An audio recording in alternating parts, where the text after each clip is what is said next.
अस्सलाम वालेकुम dear students, मैं हूं आपकी टीचर डॉक्टर अनम और आज हम पढ़ेंगे रिप्रोडक्शन इन फंजाई के बारे में। फंजाई दो तरीके से रिप्रोड्यूस कर सकता है, एक है एसेक्सुअल मेथड और एक है सेक्सुअल मेथड। जब हम एसेक्सुअल मेथड की बात करते हैं तो इसमें हमारे पास 4 प्रोसेसेस आ जाते हैं जिसके ज़रिए फंजाई रिप्रोड्यूस करता है। एक है स्पोर्स, दूसरा कोनिडिया, तीसरा फ्रेगमेंटेशन, उसके बाद आ जाता है बडिंग। सेक्सुअल रिप्रोडक्शन की बात करते हैं तो इसके अंदर हमें 2 डिफरेंट हाइफी चाहिए होते हैं या 2 डिफरेंट फंजाई चाहिए होते हैं जो कि अपने सेल्स को एक दूसरे के साथ फ्यूज़ करते हैं।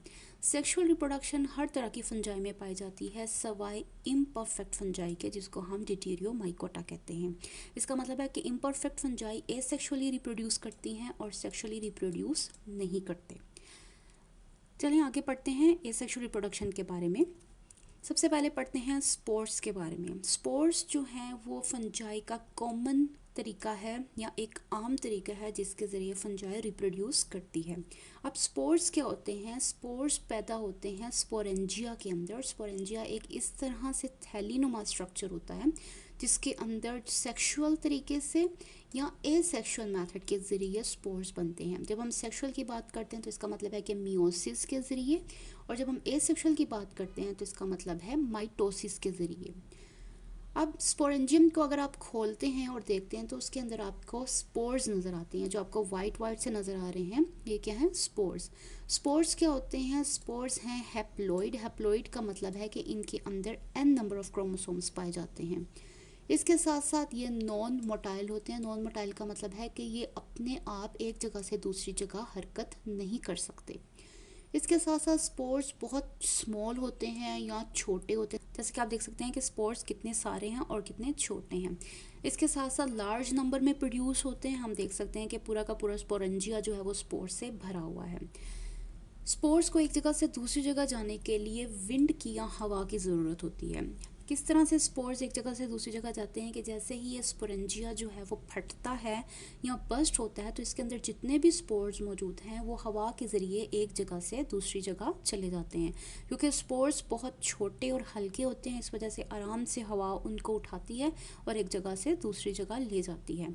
अब क्या होता है कि जब ये दूसरी जगह पर पहुंचते हैं और वहाँ पर लैंड करते हैं या ज़मीन के ऊपर गिरते हैं तो क्या करेंगे कि वहाँ पर ये जर्मिनेट करना शुरू कर देते हैं या ग्रो करने लग जाते हैं या उगने लग जाते हैं। जैसे जैसे ये उगते हैं तो ये एक नई फंगल हाइफी बना देते हैं। फ़र्ज़ करते हैं कि यहाँ पर स्पोर गिरा था, उसने क्या किया, जैसे जैसे वो उगेगा उगता हुआ हमारे पास एक नई फंगल हाइफी बना देगा या एक नई फंगस हमें मिल जाएगी। दूसरा एसेक्सुअल रिप्रोडक्शन का मेथड हमारे पास आ जाता है कोनिडिया का। कोनिडिया प्लूरल वर्ड है और अगर आप सिर्फ एक कोनिडिया को देखें तो हम उसको कहेंगे कोनिडियम। कोनिडियम क्या होते हैं? कोनिडियम नॉन मोटाइल हैं, इसका मतलब है कि ये खुद हरकत नहीं कर सकते हैं। एसेक्सुअल स्पोर्स हैं, इसका मतलब है कि ये माइटोसिस से बनते हैं। इसके साथ साथ ये बहुत ज़्यादा नंबर में बनते हैं या बहुत ज़्यादा तादाद में बनते हैं। यहाँ पर आप देख सकते हैं कि कितने सारे कोनिडिया हमारे पास यहाँ पर मौजूद हैं। कोनिडिया क्या करते हैं कि ये कट ऑफ होते हैं मॉडिफाइड हाइफी से, जिसको हम कोनिडियोफोर्स कहते हैं। यानी कि कोनिडिया कोनिडियोफोर्स की मदद से बनते हैं। और हमने स्पोर्स में देखा था कि स्पोर्स अंदर होते हैं स्पोरेंजियम के, लेकिन जो कोनिडिया हैं वो बाहर होते हैं, यानी कि उनके इर्द गिर्द किसी किस्म की कोई लेयर नहीं होती और वो बिल्कुल नेकेड या हवा में मुअल्लिक होते हैं। तो यहाँ पर कोनिडियोफोर ने क्या किया कि कोनिडिया बना दिया। अब ये जो कोनिडिया होते हैं ये यूजुअली चेन की शक्ल में होते हैं या फिर वो क्लस्टर्स की शक्ल में भी पाए जाते हैं। क्लस्टर्स का मतलब है गुच्छा बना होता है उनका, ठीक है। लेकिन ये सारे के सारे कहाँ होंगे? कोनिडियोफोर के बाहर। अब क्या होगा कि अगर ये कोनिडियोफोर एक जगह से दूसरी जगह पर जाकर गिरते हैं और वहाँ पर उनको ऐसे हालात मिलते हैं जहाँ वो ग्रो कर सकते हैं, तो वो क्या करेंगे कि वो आराम से ग्रो करेंगे और इसके साथ साथ नई फंगस को पैदा करेंगे। इसके साथ साथ ये बहुत सारे वीक्स जो हैं वो बग़ैर ग्रो किए भी सर्वाइव कर सकते हैं और जैसे उनको सही इन्वायरमेंट मिलती है या सही माहौल मिलता है तो वो उगना शुरू कर देते हैं। फिर आ जाता है तीसरा मेथड एसेक्सुअल रिप्रोडक्शन का, जिसको हम कहते हैं फ्रेगमेंटेशन। फ्रेगमेंटेशन क्या है? सिंपली ब्रेकिंग है माइसेलियम की, यानी कि हमारे पास एक पूरी की पूरी माइसेलियम थी और वो एक जगह से क्या हुई है? टूट गई है तो हमारे पास उसके टूटने से एक ये फंगस मिल गई और एक ये फंगस मिल गई, तो हम कहते हैं कि ये हमारा मेथड है फ्रेगमेंटेशन का, जिसमें हमारे पास फ्रेगमेंट्स आ गए हैं। अब क्या होगा, ये वाली जो फंगस है वो एक नई फंजाई बना देगी और ये जो फंगस है वो एक नई फंजाई बना देगी। तो इस तरह फ्रेगमेंटेशन के ज़रिए हमें एक और दो यानी कि दो फंजाई मिल जाती हैं। फिर आता है बडिंग का प्रोसेस। बडिंग का प्रोसेस स्पेसिफिकली जो है वो यीस्ट फंजाई के अंदर ऑब्जर्व किया गया है। ये बिल्कुल उसी तरह से है जैसे आलू के ऊपर आप देखते हैं कि इस तरह से छोटे छोटे से बर्ड्स बने होते हैं या आउट ग्रोथ बनी होती है।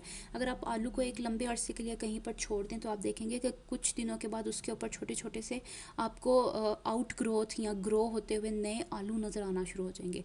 वो एक्चुअली में क्या है, वो बर्ड्स हैं। बिल्कुल इसी तरह से यीस्ट भी जो है वो बडिंग के ज़रिए बनता है। क्या होगा कि जो उसका मेन सेल है उसका न्यूक्लियस दो हिस्सों में डिवाइड होगा, उसके बाद उसकी बॉडी के ऊपर इस तरह से आउट ग्रोथ या बड बनना शुरू हो जाएगा। न्यूक्लियस का एक हिस्सा उसके अंदर चला जाएगा और दूसरा नीचे रह जाएगा। उसके बाद यहाँ से वो क्या करेगा, टूटेगा और हमारे पास एक यीस्ट जो है वो दो यीस्ट के अंदर कन्वर्ट हो जाएगा। तो ये थे 4 मेथड एसेक्सुअल रिप्रोडक्शन के जिसके ज़रिए फंजाई जो है वो रिप्रोड्यूस करती है। अब देख लेते हैं सेक्सुअल रिप्रोडक्शन को। सेक्सुअल रिप्रोडक्शन जैसे कि नाम ही बता रहा है कि इसके अंदर 2 पेरेंट्स इन्वॉल्व होते हैं। तो इसमें क्या होता है कि वो हाइफी जो कि जेनेटिकली एक दूसरे से मुख्तलिफ होती हैं लेकिन कंपैटिबल होती हैं मेटिंग के लिए, वो एक दूसरे के करीब आती हैं। फ़र्ज़ करें यहाँ पर हम देख लेते हैं हमारे पास ये 2 हाइफी है, एक ब्लू नज़र आ रही है और एक रेड नज़र आ रही है। ये पॉजिटिव मीटिंग टाइप है और ये नेगेटिव मीटिंग टाइप। नेगेटिव और पॉजिटिव का मतलब है कि इनकी जेनेटिक्स जो है वो मुख्तलिफ है। अब क्या करेंगे, ये एक दूसरे के करीब आएंगे और उसके बाद आके अपने साइटोप्लाज्म को फ्यूज़ करेंगे। साइटोप्लाज्म को फ्यूज़ करने का जो प्रोसेस है उसको हम कहते हैं प्लाज्मोगेमी। तो अब आप देख सकते हैं कि जहाँ दो एक दूसरे के साथ मिले थे वहाँ उन्होंने अपना साइटोप्लाज्म जो है वो फ्यूज़ कर दिया है, यहाँ प्लाज्मोगेमी का प्रोसेस हो गया है। इसके बाद क्या होता है कि जो हैप्लॉइड न्यूक्लियाई हैं वो एक दूसरे के साथ फ्यूज़ करते हैं और इस प्रोसेस को हम कहते हैं कैरियोगेमी। तो यहाँ पर आप देख सकते हैं हमारे पास ये एक न्यूक्लियस था और एक दूसरा न्यूक्लियस है, यानी एक लाल है और एक नीला है। कैरियोगेमी का प्रोसेस होगा। कैरियोगेमी के बाद हमारे पास सिर्फ और सिर्फ एक न्यूक्लियस बन जाएगा जिसको हम कहते हैं डिप्लॉइड न्यूक्लियस, यानी कि इसके अंदर 2n नंबर ऑफ क्रोमोसोम्स पाए जाते हैं। इसके बाद मियोसिस का अमल होगा, उससे स्पोर्स बनेंगे और स्पोर्स फिर डिस्पर्स होंगे और जहाँ जहाँ गिरेंगे वहाँ जाके नई हाइफी बना देंगे। लेकिन ये प्रोसेस हर बार नहीं होता। मोस्टली क्या होता है कि दोनों न्यूक्लियस जो हैं वो को एग्जिस्ट करते हैं, यानी कि ऐसे ही पड़े रहते हैं और एक दूसरे के साथ फ्यूज़ नहीं करते, ना ही कैरियोगेमी का प्रोसेस होता है। मोस्ट ऑफ फंगस लाइफ वो इसी तरह से पड़े रहेंगे और इस तरह की जो फंगस होती है उसको हम कहते हैं डाइकैरियोटिक या हेट्रोक्रियोटिक फंगस। डाई मतलब 2, कैरियोटिक मीन्स न्यूक्लियस यानी कि वो फंगस जिसके पास 2 न्यूक्लियस हैं, या हेट्रो मतलब डिफरेंट, कैरियोटिक मीन्स न्यूक्लियस, या वो फंगस जिसके पास मुख्तलिफ न्यूक्लियस हैं। तो आप उसको डाइकैरियोटिक भी कह सकते हैं और हेट्रोकैरियोटिक भी कह सकते हैं। अब हमारे पास 2 तरह की फंजाई हैं, एक आती है बेसिडियोमाइकोटा और एक आती है एस्कोमाइकोटा। बेसिडियोमाइकोटा अपने बेसिडियो स्पोर्स के ज़रिए रिप्रोडक्शन करती है जो कि बेसिडियो कार्प में बनते हैं, जबकि एस्कोमाइकोटा एस्कोस्पोर्स के ज़रिए सेक्सुअल रिप्रोडक्शन करती है जो कि एस्कोकार्प्स के अंदर बनते हैं। तो इस तरह से 2 मुख्तलिफ फंजाई एक दूसरे के साथ फ्यूज़ करती हैं, उनका साइटोप्लाज्म फ्यूज़ करता है, प्लाज्मोगेमी होती है और उसके बाद जो है वो या तो वो इसी तरह से रहती है या फिर वो आगे बढ़ती हैं, स्पोर्स बनाती हैं और नई हाइफी या नए माइसीलियम बनाना शुरू कर देती है। तो ये था हमारा आज का लेसन रिप्रोडक्शन इन फंजाई के ऊपर। अगर इससे रिलेटेड आपके पास कोई क्वेश्चन है तो आप मेरे से पूछ सकते हैं कमेंट सेक्शन में। मैं मिलती हूँ आपको अगली वीडियो में।